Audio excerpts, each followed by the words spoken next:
আচ্ছা এবার দেখো আমি সুন্দর করে খাবো। হ্যালো এভরিওয়ান, মাস্টার মশাই এখন চিনি দিয়ে দুধ চা বানাচ্ছে। দুধ চা বানাচ্ছে, ঠিক কতখানি জাল দিছে, মনে আছে কি বাউরের জাল সব অনেক গামলির মধ্যে। এই সাদা মানে হ্যাঁ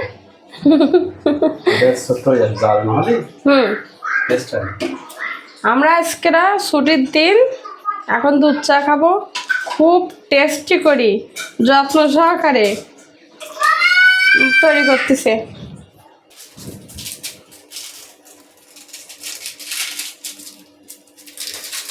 ড্যামা সবখানে ডাইলি দেওয়া দিনের মধ্যে আবার একটু বেশি না হলে ভালো।